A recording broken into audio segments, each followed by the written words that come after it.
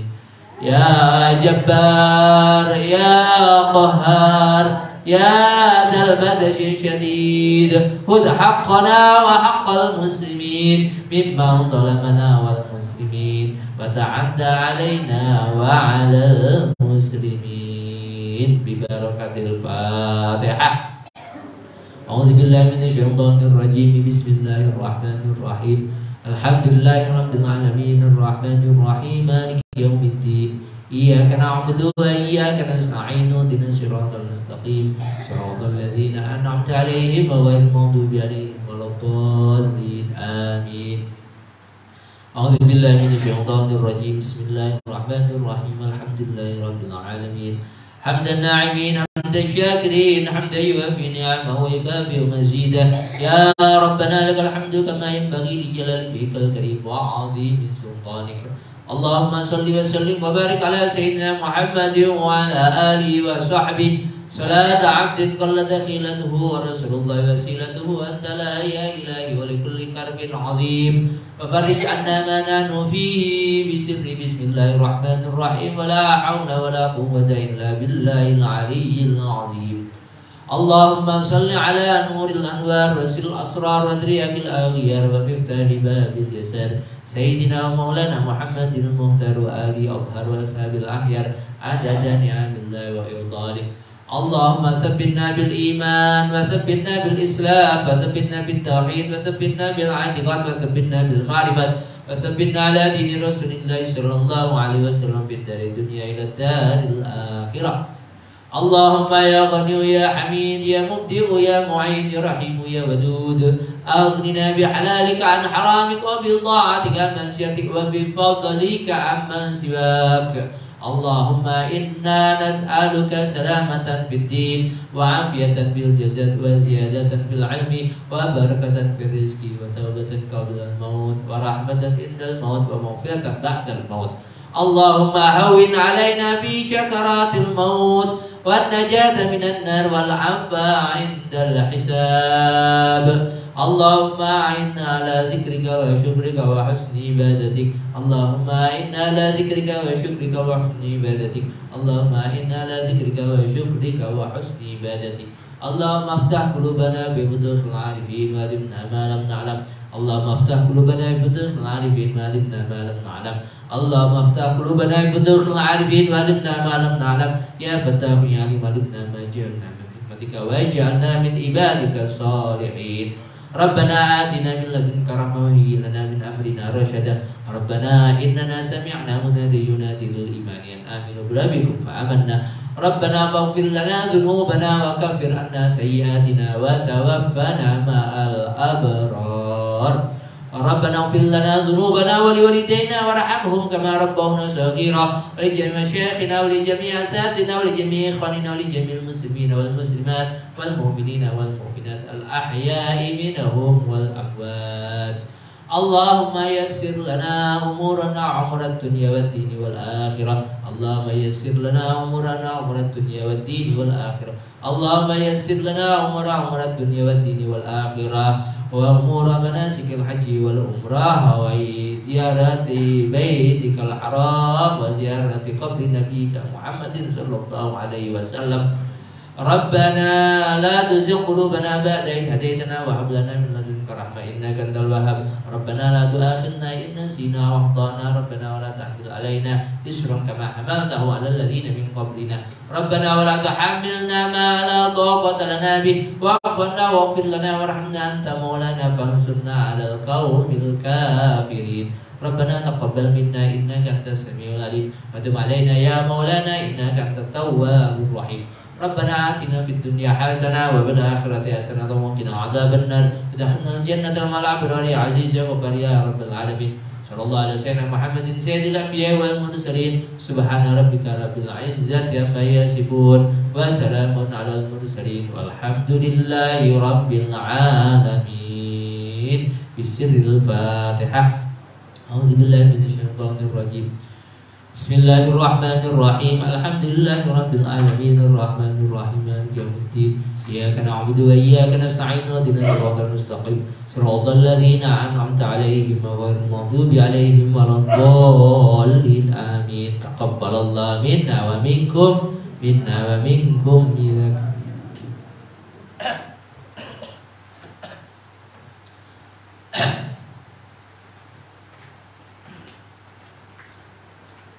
Bismillahirrahmanirrahim.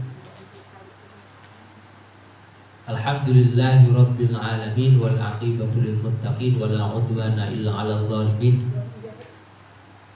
Asyhadu an la ilaha illallah al malikul haqqul mubin wa asyhadu anna Muhammadar rasulullah shadiqul wa'dil amin.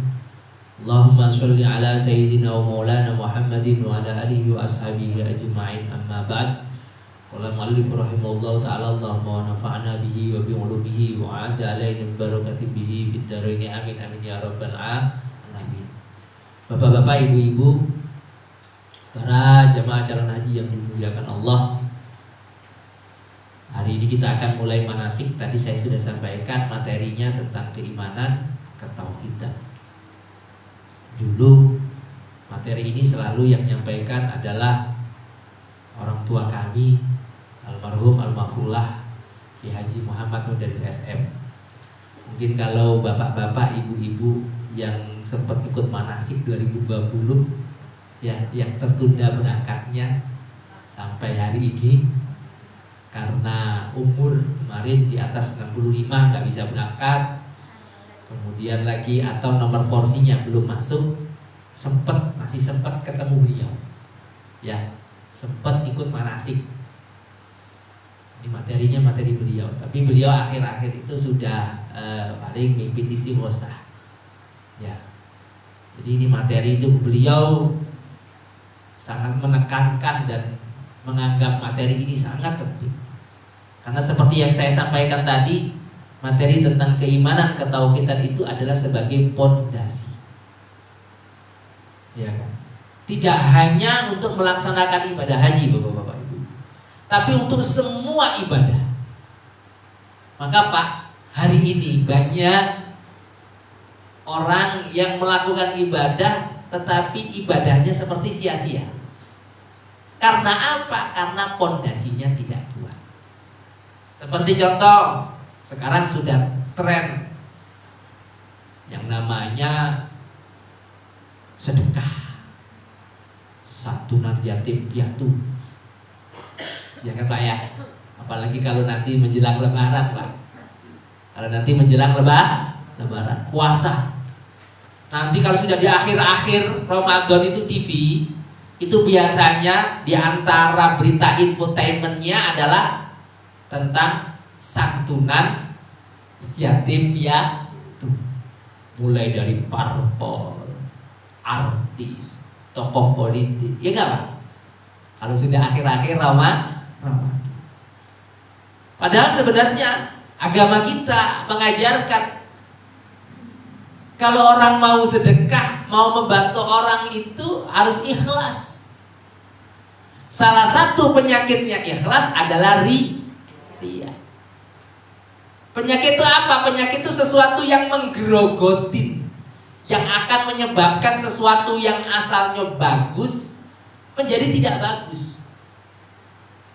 Bapak nanam pohon, nanam padi, nanam buah-buahan, kalau sudah kena penyakit, kena hama, maka tidak jadi pohon yang ditanam.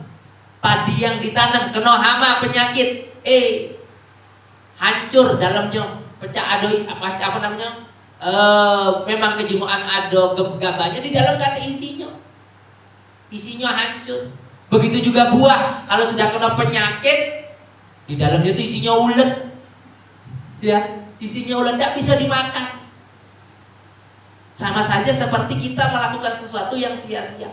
Begitu juga ibadah ketika sudah, mohon maaf, diiringi dengan sifat riya, pamer, berharap pujian, berharap dikatakan hebat oleh wong lain, maka ikhlas ini berarti sudah kena penyakit, ibadahnya sudah kena penyakit, menggerogotin keikhlasan, akhirnya ibadahnya sia-sia. Al-Quran mengatakan bagaikan kita sedekah kalau diiringin dengan riaan, dengan riak, itu seperti, mohon maaf bapak-bapak, ibu-ibu, karena memang tidak ada pondasi, digambarkan seperti debu yang numpang di pojok batu, kena angin, kena hujan, bersih, hilang. Karena apa? Karena tidak ada pondasinya. Pondasi keimanan, di antara keimanan adalah keikhlasan. Maka sering Pak, Bu, saya bilang kepada jamaah, bapak-bapak, ibu-ibu, kalau berangkat haji wajib hafal 2 surat. Yang pertama surat Qul ya ayyuhal kafirun, yang kedua surat Qul huwallahu ahad. Mengapa? Karena ini yang pertama Pak, alasannya mengapa saya suruh wajib hafal 2 ini. Ada yang belum hafal bapak-bapak, ibu-ibu, 2 surat ini. Kalau saya mewajibkan hafal juz amma, urung berangkat bapak-bapak. Harus hafal juz amma, harus hafal surat Al-Baqarah, urung berangkat haji. Ngapalkan doa yang di buku kecil belum tak hafal-hafal, ya kan? Apalagi suruh juz amma. Dah, kuwajibkan cuman hafal 2 surat. Qul ya ayyuhal kafirun, 6 ayat, jangan lebih. Agak toto muter deh. Qul ya ayyuhal kafirun la a'budu ma ta'budun wala antum a'biduna ma a'bud wala ana a'budu ma abattum wala antum a'biduna ma a'bud wala ana a'budu ma abattum wala. Enggak selesai. 6 ayat cuma itu, qul ya ayyuhal kafirun. Ya. Kalau sudah wala antum a'biduna ma a'bud, yang kedua langsung lakum dinukum waliyadin. Jangan muter balik lagi, Pak. Tidak selesai. Karena apa? Karena ini ayat tentang keimanan. Prinsipnya adalah lakum dinukum waliyadin. Agamaku. Jangan pernah mempengaruhi keimanan kita. Di sini ayat ini mengajarkan tentang kita harus menjaga kuat dengan kokoh tentang keimanan kita. Jangan mudah ngikut uang, Pak.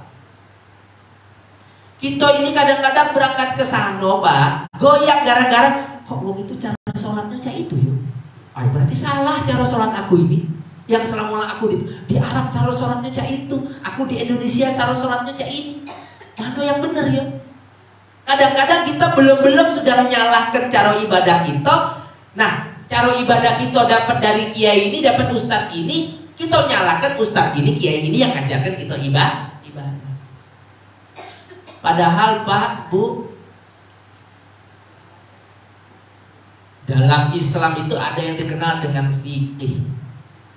Fikih ini mengajarkan berbagai macam cara dalam beribadah sesuai dengan pendapatnya ulama-ulama masing-masing. Ada dikenal dengan ulama mazhab. Orang Iran cara sholatnya beda dengan Indonesia. Orang Indonesia saja lihat-lihat mazhabnya Syafi'i atau Maliki. Orang Turki dengan Indonesia juga tidak sama. Maka sudah kita mantap dengan keimanan kita, dengan cara yang sudah kita pelajarin, diajarkan oleh guru kita, oleh kiai kita. Apalagi kalau sudah urusannya adalah dengan orang yang beda agama. Dengan yang seagama Islam saja, Pak, kita tidak perlu ngatoin cara ibadah dia, kita pun jangan terpengaruh dengan ibadah dia. Kadang-kadang kita berangkat ke sana itu sering, Pak, jadi dewan juri. Apa? Menilai cara ibadah orang. Karena keseringan kita menilai cara ibadah orang, kita lupa dengan ibadah kita sendiri. Sudah bagus belum? Sudah khusyuk belum? Karena kesibukan kita nilai uang. Padahal mohon maaf, nak merah, nak hitam, apa yang dilakukan uang bukan tanggung jawab kita. Kita tidak akan pernah dimintai pertanggungjawaban dengan ibadah tentang ibadahnya orang lain. Kita akan dimintai pertanggungjawaban daripada ibadah kita. Maka ayo kita sibukkan dengan diri kita sendiri, bukan kita sibukkan dengan diri orang lain. Ini kadang-kadang pergi ke masjid, balik dapat cerita dengan kawan di kamar. Aku tadi ada wong sholatnya cah ini, padahal aku mungkin cak mana lah yuk cara ibadah saya. Mulai panjang ceritanya. Ya kan? Nah, hal-hal yang seperti ini mulai kita kurangi. Syukur-syukur bisa kita tinggalkan. Kita fokus dengan ibadah kita. Kita boleh, kalau misalnya ada yang tidak pas dengan cara ibadah orang, monggo silakan ditanyakan secara langsung untuk menenangkan hati kita. Karena pastinya muncul tanda tanya. Bu, Pak, Ibu, sholat baca itu pakai mazhab apa ya? Nah, misalnya kayak gitu. Oh, saya pakai mazhab ini. Saya penganut aliran Syiah. Misalnya kayak gitu. Oh ya sudah, makasih. Berarti tidak sama. Atau ditanya, bisa bahasa Inggris. Ibu dari mana? Pakai bahasa Inggris tapi. Karena orang luar negeri rupanya. Iya kan? Saya dari Irak. Oh iya, saya dari Turki. Oh nggak sama. Indonesia. Beda negara itu beda. Afrika. Iya kan? Yang mirip-mirip cara ibadah dengan kita itu paling ya Asia Tenggara, Pak. Malaysia, ya kan? Arab Saudi dengan kita aja beda. Orang Arab itu kalau Allahu Akbar sudah sholat itu kadang-kadang HP bunyi bisa ngangkat HP kok, masukin lagi. Ya kan? Ya mungkin cara mereka boleh. Ya kan, mereka punya pendapat. Udah biarin, kalaupun nggak sah ya tanggung jawab dia, bukan tanggung jawab kita. Yang penting kita jangan ikut-ikut. Kita nggak ngerti ilmunya, nggak ngerti dasarnya. Tahu-tahu waktu sholat ada HP bunyi kita ngangkat juga. Alasan kita karena kita waktu di Arab melihat orang ngangkat HP gitu loh. Karena melihat orang akhirnya kita tirukan. Padahal kalau kita sholatnya dengan menggunakan fikih mazhab Syafi'i, melakukan gerakan lebih dari 3 gerakan setara berurut-urutan, sholatnya berbeda mazhab yang lain. Ya kan? Kira-kira kalau kita HP di kantong bunyi, kita angkat cah ini, kita matiin, kita masukin lagi, 3 gerakan enggak? Lebih. Berarti kalau Syafi'i berarti batal. Ini kadang-kadang karena kita ikut-ikut orang, ditirukan. Sering sekali saya memperhatikan jamaah itu ibadahnya adalah ikut-ikutan, sehingga pondasinya nggak kuat, pondasi ibadah itu. Ya kan? Jadi kembali kepada surah yang saya suruh wajib apa? Kuliah. Yang kedua al-ikhlas. Al-ikhlas ini tentang ketauhidan, keimanan. Keyakinan kita bahwasanya segala sesuatu yang kita lakukan, khususnya hal yang bersifat ibadah, tujuannya tak ada lain adalah hanya Allah semata. Kita sedekah tujuannya cari ridho Allah. Kita ibadah tujuannya adalah biar dekat dengan Allah. Uang lain nak nilai kita cak mana? Itu urusan uang. Kita tidak butuh penilaian orang. Fokus kita. Kalaupun ada orang kasih nasihat, dengarkan pas atau tidak nasihatnya.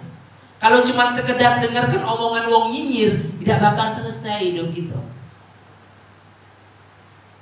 Ya kan? Ada diceritakan dalam sebuah anekdotnya Nasaruddin. Ya, suatu hari dia pergi dengan anaknya. dengan menaiki onta. Bukan onta, keledai. Keledai itu ukurannya di bawahnya kudo. Suatu hari dia berjalan dengan anaknya, keledainya dituntun. Anaknya tidak dinaikkan, dia juga dituntun. Lewatlah satu desa, Pak. Orang bilang, menilai, wong dua itu bengak, bawa keledai tidak dinaikin. Dah. Kemudian karena dengar omongan itu, akhirnya dia naik. Anaknya karena keledai itu kecil, anaknya yang suruh naik. Bapaknya nuntun. Lewatlah suatu desa, ganti omongan uang. Woi, anak kurang sopan itu. Bapaknya suruh nuntun, dia di pucuk keledai. Berubah. Ay, salah. Udah dibalik. Ganti. Bapaknya naik, anaknya suruh nuntun. Karena kan keledai kecil. Iya kan, kalau dinaik berdua ada. Ganti. Dasar bapak kati aku, anaknya dibiarkan nuntun, dia naik di pucuk keledai, tidak sayang dengan anak. Lah salah pula. Terakhir keledai sikok yang tidak pula besar itu dinaikin dua-duanya. Karena yang awal tadi kan tidak dinaikin, dituntun. Nah yang terakhir, yang keempat ini dinaikin berdua keledai kecil itu. Sampai keledainya terkeok-keok. Ganti komentar uang tuh. Oi, kati aku anak bapak itu, keledai kecil dinaikin berdua. Salah. Kalau kita dengarkan omongan orang yang nyinyir, seperti itu terjadi. Kata yang benar, Pak. Maka apa? Maka lakukan ibadah itu fokus lillahi ta'ala. Qul huwallahu ahad. Katakan hanya Allah yang maha satu.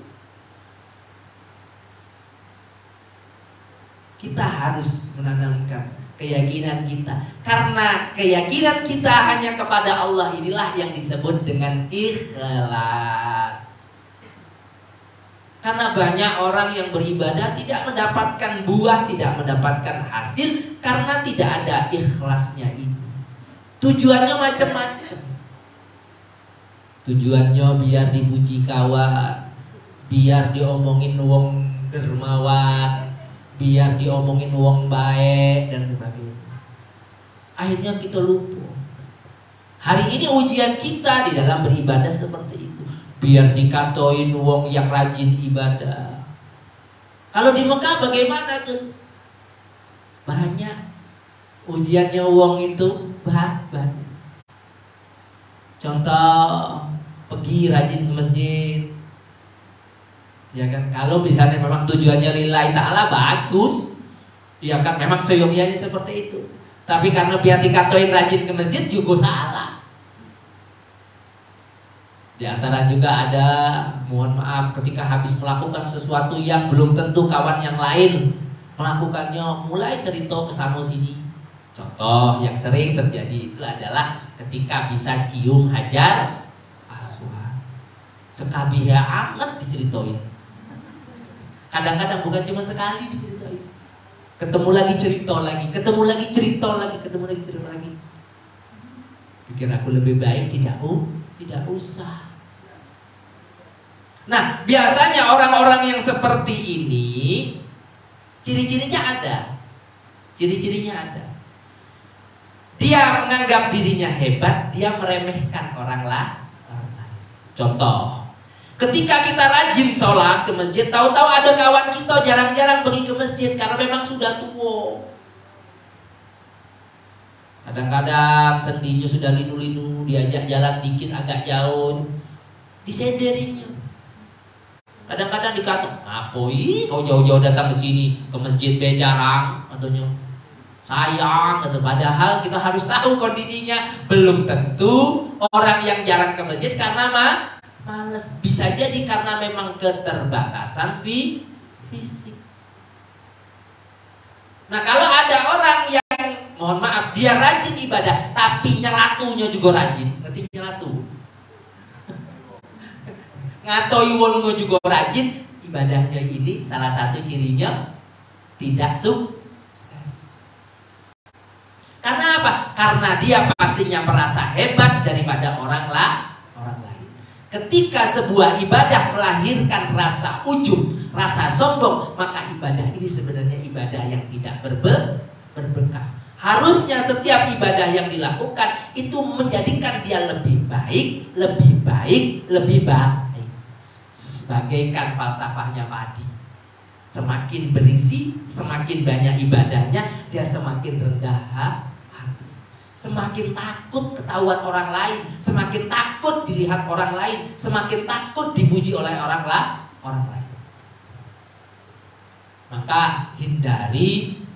Karena kita nggak pernah tahu bapak-bapak, ibu-ibu, apakah orang yang, mohon maaf, jarang-jarang ke masjid dengan kita yang rajin ke masjid nanti pasti sana, dia lebih tidak mulia daripada kita.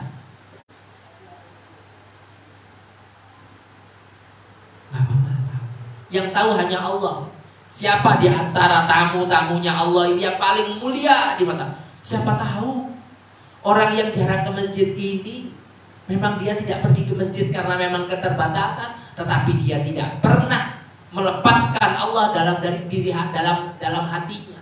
Selalu diisi dengan zikir, selalu diisi dengan sholawat kepada Nabi, selalu bertasbih dan beristighfar kepada Allah, nggak pernah berhenti.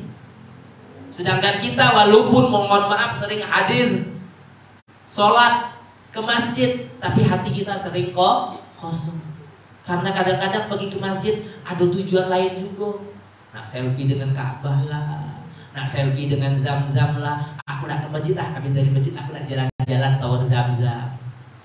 Rupanya tidak murni cuma ke masjid, sambil jalan-jalan, sambil yang penting biar banyak. Atau bahkan mohon maaf, kadang-kadang niatnya biar bisa update status harian, sehingga tidak murni pergi ke masjid. Sedangkan teman kita yang jarang-jarang ke masjid ini fokus ibadah. Kalaupun dia terbatas tidak bisa ke masjid, dia selalu khusyuk bisa ibadah di dalam kamarnya. Karena hakikatnya Allah itu dekat dimanapun berada. Memang dia mungkin tidak dapat fadilah yang 100.000 kali lipat karena tidak bisa hadir di masjid, karena keterbatasannya, tetapi dia dapat fadilah kedekatan dirinya dengan Allah Subhanahu wa Ta'ala. Karena hakikatnya apapun yang akan kita alami nanti di sana, itu adalah suguhannya Allah Subhanahu wa Ta'ala. Maka ketika sebuah ibadah melahirkan rasa bangga dan kesombongan, sehingga malah menyebabkan dia meremehkan orang lain, mencaci maki orang lain, ini menjadikan tanda bahwasanya ibadah itu jauh dari keikhlasan. Maka kalau sudah seperti sudah tidak ikhlas ibadah yang kita lakukan, ya seperti bapak-bapak, ibu-ibu. Tadi saya umpamakan dalam Al-Quran seperti debu yang ada di atasnya batu yang licin, batu besar, di atasnya tahu-tahu kena angin, kena hujan, debunya terbang begitu saja, kosong. Maka saya tadi pesankan, Qul ya ayyuhal kafirun qul huwallahu ahad. Ini alasan pertama, karena dua ini mengandung tentang keimanan dan keikhlasan ketauhidan. Yang kedua, karena banyak rangkaian-rangkaian amaliyah sholat sunnah yang nanti bacaan setelah Fatihahnya kuliah dengan kulhu. Contoh sholat sunnah ihram. Ketika kita ngambil niat umroh atau haji di miqat, sebelum niat kita sholat sunnah ihram 2 rakaat. Pasti ibu-ibu, bapak-bapak tanya, bacaannya apa Ustaz? Fatihah, habis Fatihah kul. Kul ya ayyuhal kafirun. Rakaat yang kedua kul huwallahu ahad. Kemudian kita tawaf 7 putaran, habis tawaf sholat sunnah. Di mana? Di lurusannya Maqam Ibrahim, tepatnya di Multazam. Sebelum doa kita sholat sunnah 2 rakaat. Ibu-ibu, bapak-bapak pasti tanya lagi, Gus, bacaannya sholat apa? Fatihah, habis Fatihah apa? Kul ya ayyuhal kafirun. Rakaat pertama kul huwallahu ahad, rakaat kedua kedua. Kemudian di Raudhah sholat sunnah, bacaannya apa? Baca lagi kul-kul lagi. Di Hijr Ismail baca apa? Baca kul-kul lagi, Pak. Jadi surat andalan. Kalau kita tidak hafal apa namanya juz amma, udah 2 surat itu. Loh, mengapa kok pilihannya adalah kul huwallahu ahad, kul huwallahu ahad, kul ya ayyuhal kafirun? Bapak-bapak, ibu-ibu, di dalam keterangannya kitab-kitab yang kami kaji, fadilah surah kul huwallahu ahad itu nilainya sama dengan sepertiga Al-Qur'an. Maka dikisahkan dulu Sayyidina Ali ketika mau dinikahkan dengan Siti Fatimah, ikut sayembara siapa yang paling cepat menghatamkan Al-Qur'an. Yang paling cepat menghatamkan Al-Qur'an siapa? Sayyidina Ali. Sahabat lain baca Al-Qur'an, wah, menjelang subuh baru selesai. Ada yang paling cepat tengah malam, Sayyidina Ali. Ditanya, padahal Sayyidina Ali tidur. Dia akan ditanya, sudah khatam? Sudah. Sejak kapan? Habis isya akulah khatam. Bingung sahabat yang lain, kok bisa habis isya khatam? Jawab, Nabi mengatakan bahwasanya surah Al-Ikhlas itu nilainya sepertiga Al-Quran. Saya membaca Al-Ikhlas 3 kali, maka sama dengan menghatamkan Al-Quran. Jadi wong yang pakai otot dengan pakai ilmu, hasilnya beda. Menang yang pakai ilmu, yang kawannya pakai otot karena memang betul-betul ngapalkan ngatamkan Quran mulai awal sampai akhir. Sayyidina Ali pakai ilmu, karena Nabi mengatakan Al-Ikhlas itu sepertiganya Al-Qur'an. Qul ya ayyuhal kafirun 1/6-nya Al-Qur'an. Berarti kepengen ngatamkan Al-Qur'an, baca Qul ya ayyuhal kafirun 6 kali. Pahalanya sama dengan khatam Al-Qur'an. Al-Ikhlas 3 kali. Jadi kalau setiap hari ibu-ibu habis sholat baca Al-Ikhlas 3 kali, maka habis sholat ibu-ibu dapat pahala khatam Al-Qur'an. Habis sholat 3 kali baca Al-Ikhlas, khatam Al-Qur'an. Habis sholat zuhur 3 kali baca Al-Ikhlas, khatam Al-Qur'an. Pahalanya, Pak, dapat pahala khatam Al-Qur'an. Yo khatam nyonian tidak, ya kan? Tapi pahalanya dapat. Pahalanya yang dapat. Jadi apa namanya? Jadi nanti sholat sunnah selama rangkaian haji dan umroh itu termasuk sholat sunnah di mana, misalnya sunnah apa gitu.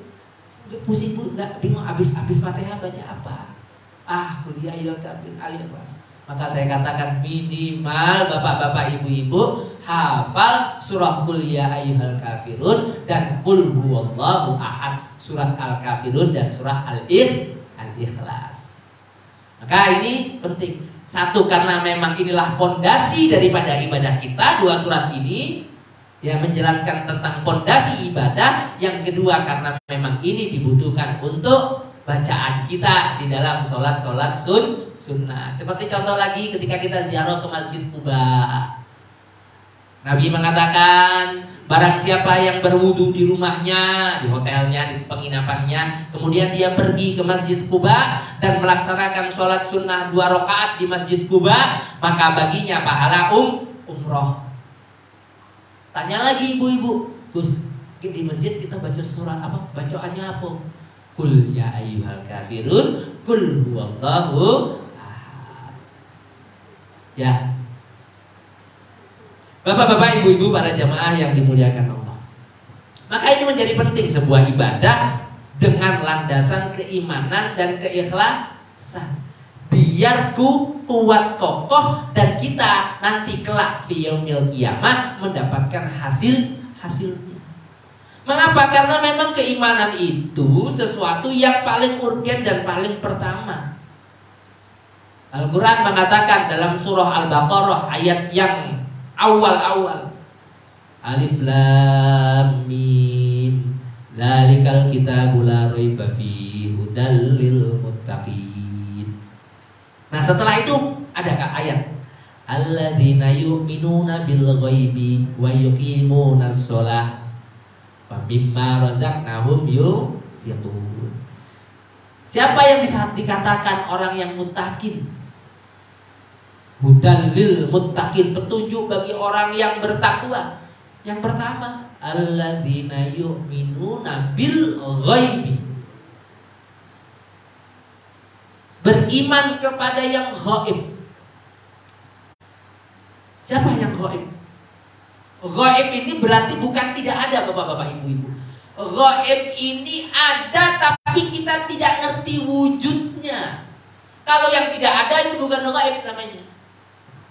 Namanya Adam. Adam itu tidak wujud. Kalau yang namanya tidak ada namanya ghairu maujud. Itu bukan ghaib. Ghaib ini sesuatu yang wujud, sesuatu yang ada tapi kita tidak bisa mengetahui wujudnya dan wajib kita iman. Yaitu pertama, yang ghaib, yang maha ghaib adalah Allah Subhanahu wa ta'ala. Kalau kita nggak alladzina yu'minuna, kita mau ibadah, kita nggak beriman kepada yang ghaib, tidak beriman kepada Allah. Mugola ibu bapak sedekah semiliar dalam setahun, kati gunanya. Seperti contoh orang-orang yang tidak beriman kepada Allah, agamanya tidak Islam. Sedekah ya. Bill Gates 2 triliun setahun nyumbang ya untuk kegiatan sosial. Ada pahalanya? Nggak ada, nggak Islam. Tidak beriman kepada Allah. Ya manfaatnya tetap di dunia itu aja. Akhirnya orang semakin banyak membeli produknya, ya kan? Rating bisnisnya semakin naik. Manfaatnya itu. Tetapi untuk manfaat di akhirat nggak ada, karena tidak beriman. Ada orang tidak beriman kepada Allah, ikut sholat di masjid, nggak ada gunanya. Karena syaratnya ibadah itu bisa sah ketika dia beriman kepada Allah Subhanahu wa ta'ala. Orang Nasrani sholat jamaah maghrib bunuh tidak ada, atau bahkan diam-diam dia ikut haji, tidak ada gunanya. Karena apa? Karena tidak ada pondasi keimanan. Alladzina yu'minuna bil ghaib. Nah, termasuk bagian daripada al-yu'minuna bil ghaib ini adalah kita percaya akan balasan dan pahala dari Allah Subhanahu wa ta'ala. Allah mengatakan akan dikasih pahala 70.000 kali lipat.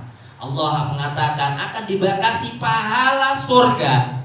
Saya mau tanya kepada ibu-ibu, bapak-bapak, ada yang pernah melihat pahala? Habis sholat tahu-tahu langsung datang pecah gebokan duit pahala? Nggak ada. Piala ada ya, bukan pahala. Pahala nggak ada. Ada yang yakin ketika pulang dari masjid, bapak-bapak, ibu-ibu, alhamdulillah aku dapat pahala 27, yakin aku? Nggak ada. Tetapi kita percaya dan beriman terhadap janji Allah. Kita beriman kepada Allah dan apa yang berurusan dengan Allah Subhanahu wa ta'ala. Karena pahala urusannya Allah, maka kita percaya. Kalau pahala itu yang janjikan Mang Mamat, mungkin bisa tidak percaya gitu, ya kan? Tapi karena yang menjanjikan pahala ini adalah Allah dan kita beriman kepada Allah, kita percaya dengan Allah. Surga, siapa yang tahu surga? Itu belum mati. Ada dulu cerita di buku komik ada tentang surga, ya, gambaran surga di buku komik pecah kecilan kita dulu. Itu kan gambaran manusia, imajinasi manusia menggambarkan sebuah tempat yang penuh dengan kenikmatan. Tapi hakikatnya hanya Nabi yang tahu. Ketika Isra Mi'raj dimampirkan ke surga, dimampirkan ke neraka, hanya Nabi kita Muhammad yang tahu ketika Isra Mi'raj. Yang lainnya nggak ada yang tahu surga itu seperti apa. Nanti bapak-bapak, ibu-ibu akan tahu tempatnya surga atau tidak ketika menjelang ajal itu lepas dari tubuh kita. Maka bapak-bapak, ibu-ibu, kalau ada uang mati kok tersenyum, berarti dia habis jingok sesuatu yang penuh dengan kenikmatan sebelum ruhnya lepas. Tapi kalau ada uang meninggal sambil jelit, naudzubillah, bisa jadi sebelum ruh dijingokkan tempat yang penuh dengan kesedihan dan menyeramkan. Habis itu, karena sudah mati, tidak bisa cerita. Iya kan? Tidak bisa cerita. Andai kata dia tidak langsung mati, habis jingok masih bisa cerita. Oh sungguh ini cak ini masih bisa cerita. Ini berhubung habis itu langsung lepas rohnya, tidak bisa lagi cerita. Nah tapi kita percaya dengan surga, kita percaya dengan neraka, kita percaya dengan kenikmatan kubur. Karena apa? Karena kita yakin dengan Allah Subhanahu wa Ta'ala. Begitu juga ibadah kita akan menjadi ibadah yang ikhlas kalau kita betul-betul percaya dan beriman kepada Allah Subhanahu wa Ta'ala. Maka bapak-bapak, ibu-ibu, mulai dari sekarang kita memulai manasik. Mulai kita didik hati kita. Tadi seperti contoh, tidak usahlah nak nilai ibadah uang, kita nilai ibadah kita. Uang nak ibadah cak mano, kita introspeksi diri, banyak introspeksi diri. Sudah khusyuk belum sholat kita? Sudah ikhlas belum amal sedekah kita? Kita nilai, kita latih. Kemudian diawali dengan apa? Diawali dengan niat yang benar. Bapak-bapak, ibu-ibu, kita nak berangkat haji niatnya apa? Biar dapat tambahan HTT di depan aku. Jadi kalau ada orang manggil Bapak Haji sekian, misalnya Pak, kalau niatnya itu lebih baik tidak usah Pak berangkat haji. Kalau niatnya cuma kepengen ada HTT di depan nama, ada Haji TT di depan nama, tidak usah. Urungkan baik. Sayang duit sekian juta dikeluarkan, sayang ngantri sekian tahun, cuman karena inisial nama di depan, inisial huruf di depan nama. Di Arab itu namun ada haji. Kita ke Indonesia kebiasaan ada haji soleh, ya, ada haji sokeh. Haji sokeh itu haji sokongan wong akeh. Ya kan? Ada hajinya. Indonesia baik. Di Arab itu hampir tidak ganti. Maka kalau misalnya kita itu mohon maaf niat hajinya biar dipanggil Pak Haji. Aku dulu Pak waktu belum haji gara-gara sering pakai topi putih, lah dipanggil Pak Haji Pak.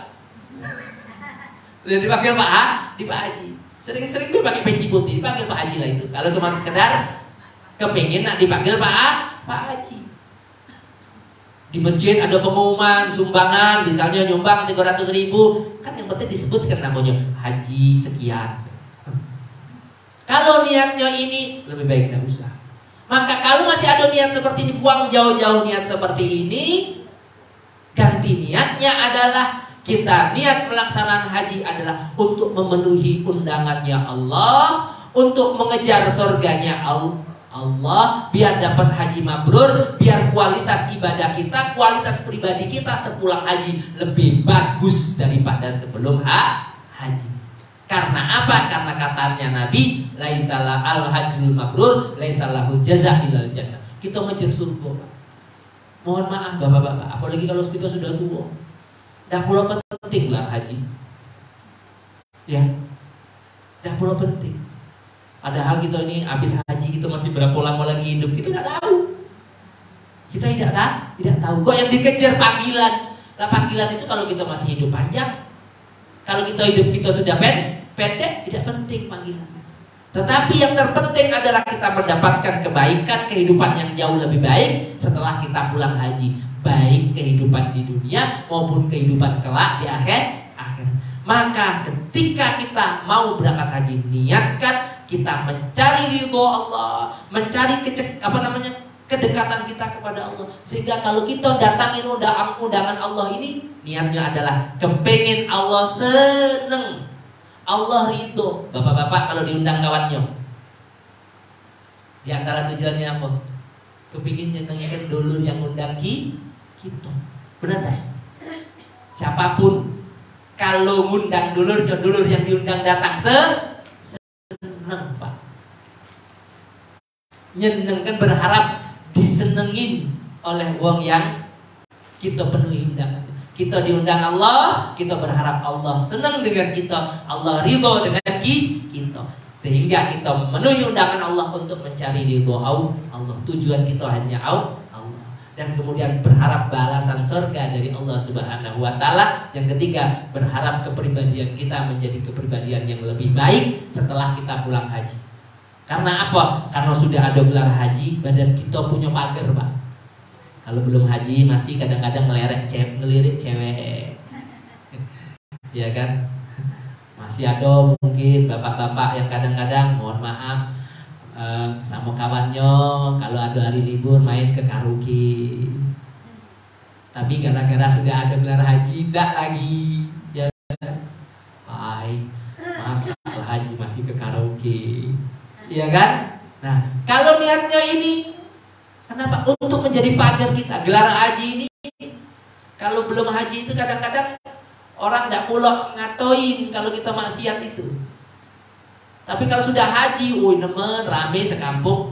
Pak Haji ketahuan di karaoke sama cewek. Nah, kau Pak Hajinya yang nggak enak. Iya kan? Yang nggak enak itu Pak Haji, Pak Hajinya. Sehingga gelar haji adalah sebenarnya untuk pagar kita dari hal-hal yang maksiat.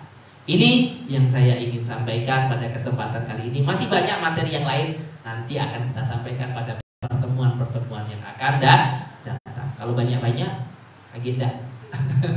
Ya kan, blueberry banyak yang tumpah daripada yang masuk. Intinya, mari di awal ini kita kuatkan keimanan kita, keikhlasan dalam tujuan ibadah kita, dan yang terakhir kita perbaiki niat kita jika niat kita itu masih belum pas dan masih belum tepat. Ini saja, barangkali ada yang ingin bertanya kami persilahkan. Ya kan, sebelum saya tutup masih jam 9.19 ya. Kalau sampai setengah 10 masih ada waktu 11 menit. Monggo Pak, Ibu, kalau ada yang tanya jadi jangan disimpan. Mumpung ingat, oh aku nak pengen tanya ini. Apa saja, monggo silakan. Oh ya, ada yang masih belum mengumpul berkas yang diminta, yang diumumkan di grup. Kami mohon untuk bisa mengumpulkannya, ya, mengumpulkannya. Dan kita sampai hari ini masih menunggu pengumuman. Terus berdoakan Bu ya, Pak ya. Berdoa ya Allah, moga-moga hari biaya haji tidak mahal-mahalnya. Sambil nangis Bu, minta. Tapi yang punya duit jangan apa namanya dibuat dramatisir niat pada duitnya banyak. Kalau yang banyak duit, Pak, yang duitnya banyak, yang siap berapapun biaya haji, doanya diganti. Jangan minta diturunkan. Ya Allah, berikanlah yang terbaik. Insya Allah, berapapun ketika itu sudah panggilanmu, kami siap, hambamu siap. Yang penting diberikan kesehatan, umur panjang, dan kesempatan dalam menjalankan ibadah. Nah, yang duitnya ngepres, cekak, yang khawatir tidak berangkat, kalau biayanya mahal, nah, ya kan? Karena kita nggak pernah tahu. Tapi jangan juga berdoa ya Allah moga-moga biaya hajinya tinggi, kasihan. Yang tadi sudah nangis minta apa namanya biaya hajinya tidak tinggi-tinggi, ya kan, bersaing akhirnya doa.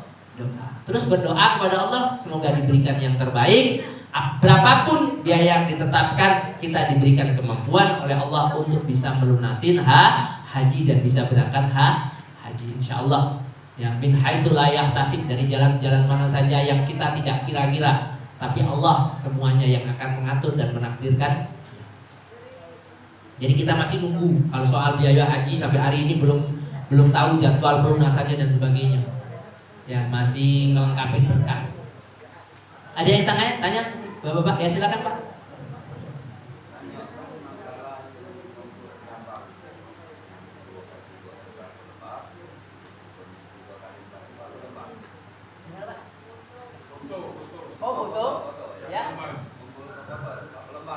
Kemarin diumumkan kalau tidak salah 5 lembar ya.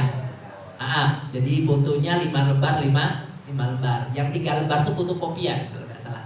Fotokopian SPPH 3 lembar, ya, BPIH 3 lembar, ya, kemudian KK sama KTP itu 3 lembar. Kalau fotonya 5 lembar, yang 3 kali 4 dan 4 kali 6 dengan tampak wajah 80%. backgroundnya putih, bapak-bapak nggak pakai peci, ibu-ibu tetap pakai jilbab tapi yang warnanya kontras dengan putih, warna hitam, warna hijau, warna biru nggak apa-apa.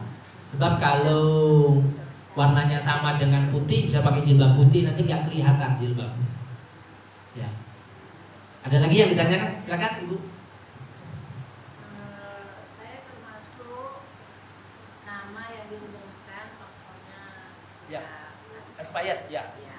Jadi pertanyaannya sudah kapan perubahan uang paspor dan caranya apakah individual atau kita? Oke.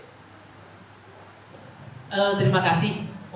Untuk perpanjangan paspor kita masih menunggu arahan dari Kementerian Agama, karena ketika ada arahan nanti pihak Kementerian Agama akan mengeluarkan surat rekomendasi untuk proses perpanjangan paspor atau pembuatan paspor bagi yang belum.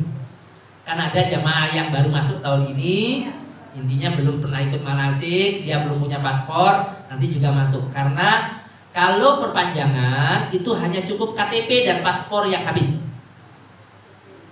Habis itu nanti foto. Jadi tidak ada berkas. Tapi yang baru belum punya paspor, syaratnya KTP, KK, akte, kalau tidak akte ijazah, atau buku nikah. Ini bagi yang baru. Tapi kalau bagi yang perpanjangan, dia persyaratan tidak ribet. Cuman berhubung sekarang kalau kita ngurus sendiri, kita harus daftar online. Daftar online ini antrian online-nya lama. Maka lebih baik kita menunggu nanti biar mempermudah ibu-ibu, bapak-bapak, sehingga nanti datang ke sana tinggal foto. Tidak ribet dengan aturan administrasi, birokrasi di keimigrasi ya. Jadi nanti kalau sudah, sebab nanti begini, bagi yang memang paspornya habis nanti langsung kita daftarkan, kan sudah kumpul KTP Bu ya. Nanti kita daftarkan paspornya berikut KTP-nya.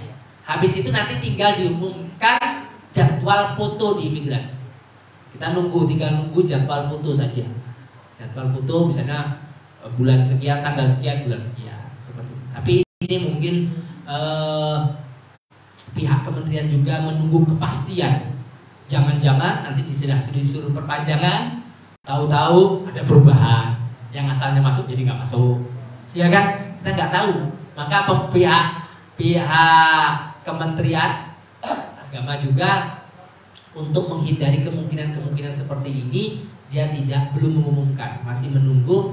Kalau sudah ada kepastian pelunasan, nomor yang masuk nomor sekian, maka pasti yang sudah masuk itu nanti akan langsung diproses perpanjangan paspor dan pembuatan paspornya bagi yang belum punya. Ya. Ada lagi yang lain? Ya silakan Pak.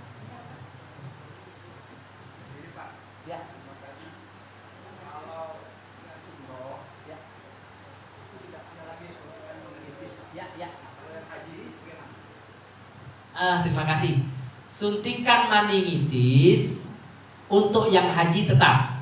Mengapa? Karena mengingat lamanya jangka menginap di sana. Kalau umroh kan cuma 9 hari, sekian hari. Infonya seperti itu dari Dinas Kesehatan. Untuk kedua, apalagi untuk yang lansia. Lansia walaupun untuk umroh itu sebenarnya sangat dianjurkan, walaupun tidak diwajibkan. Intinya tidak menjadi syarat, tidak menjadi syarat keimigrasian sekarang. Kalau dulu kan menjadi syarat. Kalau tidak punya meningitis, maka dia pasti tidak bisa berangkat. Sekarang meningitis tidak menjadi syarat daripada keberangkatan atau tidak, tetapi menjadi sebuah kebutuhan untuk kalau bahasa kita menjaga kondisi tubuh kesehatan. Karena diantara kewajiban pemerintah itu adalah di dalam masalah menjaga kesehatan jamaah, kalau nggak salah perlindungan jamaah terhadap wabah-wabah penyakit yang dibawa dari orang lain, dari negara lain. Ini punya kewajiban pemerintah hal ini. Cuman masalahnya Pak, mengapa kok tetap diwajibkan kalau haji? Kalau umroh kan bayar Pak. Kalau haji kan tidak bayar, alias gratis. Sehingga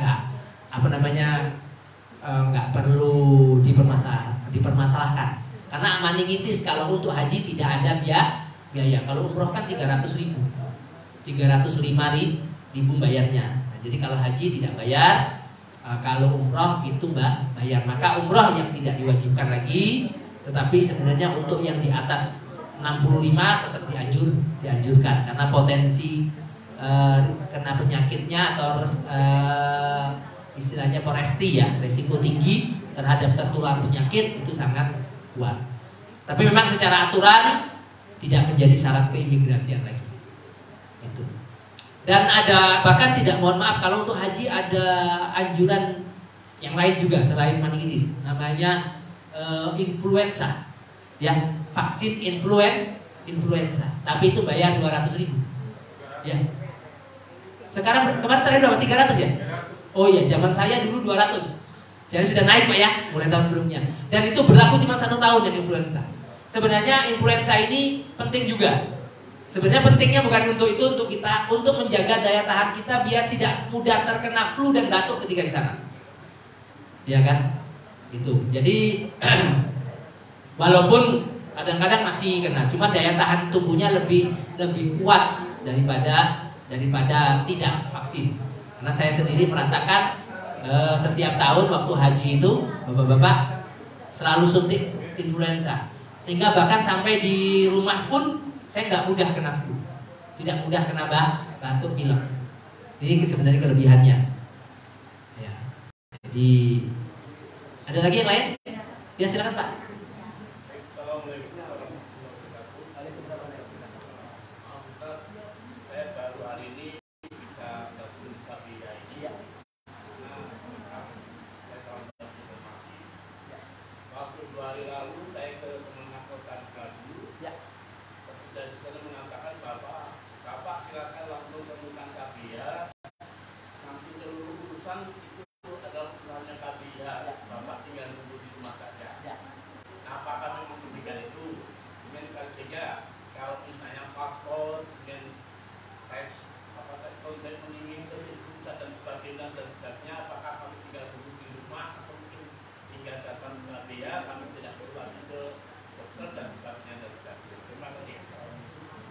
Terima kasih. Yang urusannya langsung ditanganin oleh KBIH itu yang bersifat administrasi Pak, ya, untuk menyampaikan informasi, yang mengantar berkas Bapak ke Kementerian Agama, ya kan, menyusun manifest itu KBIH. Tapi kalau sudah urusan foto paspor nggak bisa diwakilin Pak. Jadi Bapak nanti tinggal menunggu pengumuman, misalnya jadwalnya foto paspor, berarti tinggal harus datang ke imigrasi, kayak gitu Pak nanti. Jadi kemudian kayak seperti suntik meningitis, suntik vaksin misalnya, ketika memang sudah ada pengumuman jadwal tes kesehatan tahap pertama, kedua, ketiga, berarti tetap kita harus datang ke puskesmas karena tidak bisa diwakilin ngambil sampel darah, sampel urin untuk ibu-ibu yang usia subur, ini tidak bisa diwakilin. Termasuk suntik vaksin influenza itu tidak bisa diwakilin. Nah, yang tidak bisa diwakilin, kita secara fisik tetap harus datang. Cuman Bapak tidak perlu lagi ke kantor Kemenak tanya macam-macam, nanti saya di rombongan berapa, itu yang tidak perlu, ya. Termasuk mengantar berkas yang diminta oleh Kementerian Agama. Biasanya Kementerian Agama nanti kan meminta, mohon maaf, berkas A, B, C misalnya. Nanti kewajiban KBIH yang akan mengantar ke sana. Bapak yang penting rutin ikut manasik, ya Pak ya. Ketika memang harus tes kesehatan. Ketika memang urusannya paspor, tetap harus foto paspor. Nah, untuk yang lain-lain, insya Allah bisa ditangani oleh. Jadi yang bersifat administrasi, urusan berkas memberkas, ya kan, itu nanti ditangani oleh pihak KBIH. Tapi kalau sudah urusan yang nggak bisa diwakilin seperti paspor itu kan ada juga cap sidik jari kan nggak bisa diwakilin, ya kan. Kalau diwakilin nanti ketika di sananya nggak bisa masuk kita, karena tahu-tahu pas dicap di mana imigrasi Arab Saudi di bandara, kok lain sidik jarinya, kita suruh pulang Pak, ya kan. Foto sidik jari, kemudian sampel darah, yang itu nggak bisa diwakilin. Jadi kalau sudah tidak bisa diwakilin, mau tidak mau. Dan untuk haji reguler itu tidak ada pelayanan dari puskesmas datang kepada KBIH. Jadi kita yang harus datang ke puskesmas. Ya, kalau umroh, travel umroh kadang-kadang mendatangkan tukang suntik vaksin ke KBIH atau ke kantor travel, itu kalau umroh. Tapi kalau haji reguler, aturannya dari tahun ke tahun, jamaah atau jamaah KBIH harus datang ke puskesmas. Dan semoga saja prosesnya semakin simpel, tidak harus ngantri berlama-lama. Ya Pak, nanti pokoknya pengumuman-pengumuman nanti untuk selanjutnya, yang penting Bapak mengikuti kegiatan manasik, nanti akan disampaikan setiap perkembangannya ketika manasik. Akan kita selipkan pengumuman-pengumuman itu. Ada lagi yang lain? Ya silakan Ibu.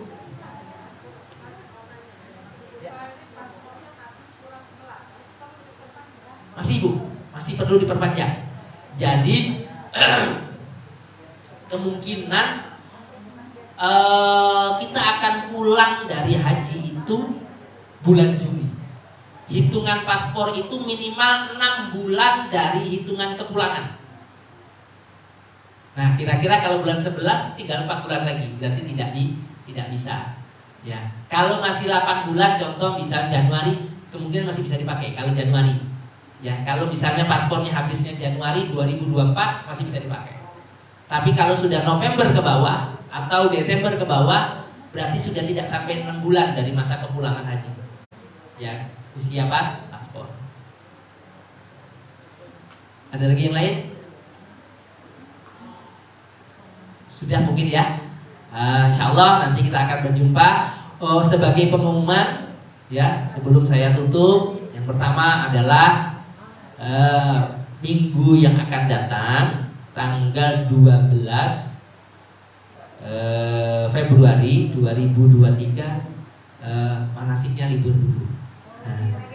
Ya, libur. Nah, ada apa libur? Kebetulan orang tua kami, Ibu Nyai Hajah Siti Nurjannah akan mantu. Nah, mantu menikahkan putri yang ke-8.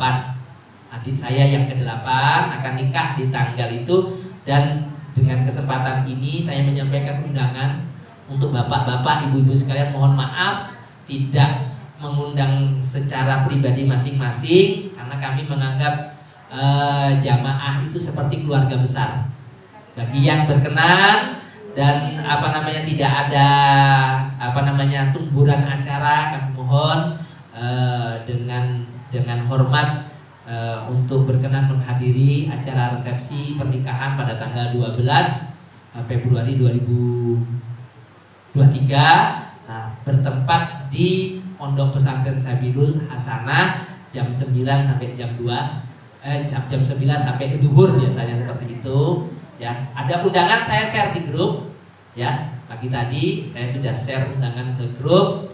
Dan yang terpenting lagi, ya, mohon doa dan restunya. Semoga mulai dari akad nikah sampai resepsi diberikan kemudahan, kelancaran oleh Allah Subhanahu wa Ta'ala, dan adik kami yang menikah senantiasa diiringi keberkahan oleh Allah Subhanahu wa Ta'ala. Sekali lagi kami mengundang secara langsung kepada bapak-bapak, ibu-ibu sekalian, dan juga mohon doa restunya. Semoga kegiatan yang kami laksanakan nantinya akan diberikan kemudahan, kelancaran, kesuksesan, dan keberkahan.